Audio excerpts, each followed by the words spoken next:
আজ আমরা অনলাইনে পাওয়া বেনামি একটা বার্তার গভীরে যাব। এটা এমন একটা গল্প যা আসক্তি, বিচ্ছিন্নতা আর আমাদের এই আধুনিক জীবনের জটিলতাগুলোকে যেন এক সুতোয় গেঁথে ফেলে। চলুন শুরু করা যাক। আমাদের আজকের পুরো আলোচনার কেন্দ্রবিন্দু হল এই বার্তাটি। এখানে একজন তার সঙ্গীর জন্য সাহায্য চেয়েছেন, যিনি কিনা আসক্তি আর একাকিত্বের এক জালে আটকে পড়েছেন। আর এখান থেকেই আমরা এই জটিল পরিস্থিতিটার এক একটা স্তর খোলা শুরু করব। তাহলে এই সংকটের একেবারে মূলে কি রয়েছে?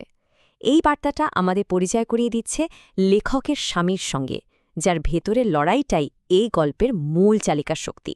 লেখকের কথা অনুযায়ী সমস্যার একেবারে গোড়াতেই আছে মারিজুয়ানার প্রতি তার স্বামীর গভীর আসক্তি।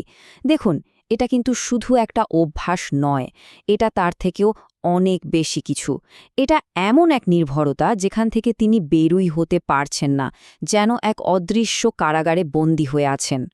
এখন যে জিনিসটা এই গল্পটাকে একটা সত্যিকারের আধুনিক সংকটে পরিণত করেছে, সেটা হলো কাজের পরিবেশ।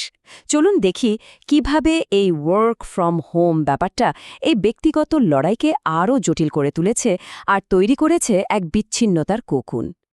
আর এখানেই আমরা একটা অদ্ভুত বৈপরীত্য দেখতে পাই। ভাবুন একবার, একদিকে লোকটার একটা দারুণ চাকরি আছে, বাড়ি থেকে কাজ করার সুযোগ আছে, বাইরে থেকে দেখলে তো মনে হবে জীবনটা একদম গোছানো। কিন্তু অন্যদিকে ঠিক এই পরিবেশটাই তাকে সারাদিন মারিজুয়ানার নেশায় ডুবে থাকতে আর সবার থেকে নিজেকে আলাদা করে ফেলতে সাহায্য করছে। যেটা আশীর্বাদ হওয়ার কথা ছিল, সেটাই যেন একটা অভিশাপ হয়ে দাঁড়িয়েছে। নিজের মতো একটা কুকুনের মধ্যে ঢুকে গেছে। লেখকের এই একটা বাক্যই কিন্তু পুরো ছবিটা চোখের সামনে তুলে ধরে। এটা শুধু একা থাকা নয়, এটা তার চেয়েও অনেক গভীর কিছু। এটা এক ধরনের আবেগিক নির্বাসন, যেখানে বাইরের পৃথিবীর কোনো আলো বাতাসই যেন পৌঁছাতে পারে না। কিন্তু এই কোকুনের দেয়ালটা কি দিয়ে তৈরি? এখানেই আমরা সংকটের পরের ধাপে চলে আসি, আর সেটা হলো অস্বীকার করার এক দুর্ভেদ্য দেয়াল, যা বাস্তবতাকে তার থেকে আড়াল করে রেখেছে। আমি ঠিক আছি, এই দুটো শব্দই যেন তার বর্ম। যখনই তাকে তার অবস্থা নিয়ে কিছু বলা হয়, এই একটা বাক্য দিয়েই তিনি সব আলোচনা থামিয়ে দেন। এটা শুধু একটা উত্তর না, এটা আসলে সাহায্য নিতে না চাওয়ার একটা উপায়। কিন্তু প্রশ্নটা তো থেকেই যায়, সত্যিই কি তিনি ঠিক আছেন? এই প্রশ্নটা লেখকের মনে বারবার ধাক্কা খায়, আর এটাই স্বামীর নিজের তৈরি করা ভ্রম আর লেখকের চোখের সামনের কঠিন বাস্তবতার মধ্যে একটা বিশাল ফাটল তৈরি করে। আর এভাবেই একটা চক্র তৈরি হয়েছে, যা ভাঙা যাচ্ছে না। লেখক বারবার চেষ্টা করেছেন ডাক্তারের কাছে নিয়ে যেতে, কিন্তু প্রতিবারই তিনি সরাসরি না করে দিয়েছেন। তার একটাই কথা, সবকিছু আমার নিয়ন্ত্রণে আছে।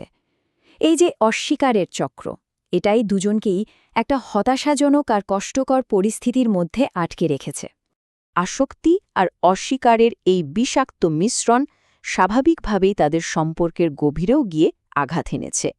এখন আমরা দেখব এর ফলে দুজনের মধ্যেকার সংযোগটা কিভাবে ধীরে ধীরে ভেঙে পড়ছে। লেখক তাদের সম্পর্কের এখনকার অবস্থাকে একটা শব্দে বুঝিয়েছেন: শীতলতা। এটা সেই হিম শীতল অনুভূতি যা একটা সময় উষ্ণ থাকা ঘরে আচমকা ঢুকে পড়ে। যেখানে একসময় ঘনিষ্ঠতা ছিল, সেখানে এখন কেবল এক গভীর আর অস্বস্তিকর দূরত্ব। আর এখানেই লেখকের সবচেয়ে বড় দ্বিধাটা প্রকাশ পায়। দেখুন, একদিকে তিনি এই সম্পর্কটা ছেড়ে যেতে চান না, আবার অন্যদিকে এই ভাঙা সম্পর্কে থাকতেও পারছেন না। ভালোবাসা আর যন্ত্রণা, এই দুটোর মাঝে তিনি যেন একেবারে আটকে গেছেন। এত কষ্ট আর এত হতাশার পর পুরো বার্তাটা একটা শেষ এবং মরিয়া প্রশ্নের দিকে আমাদের নিয়ে যায়। যখন মনে হয় সব পথ বন্ধ, তখন সমাধানের জন্য আকুতি ছাড়া আর কী বা করার থাকে? আর একদম শেষে আমরা লেখকের সেই শেষ প্রশ্নগুলোতেই ফিরে আসি। কি উপায়ে সুস্থ করব? আর কি কোনো পথ আছে? সত্যি বলতে এই গল্পের কোনো সহজ সমাধান নেই।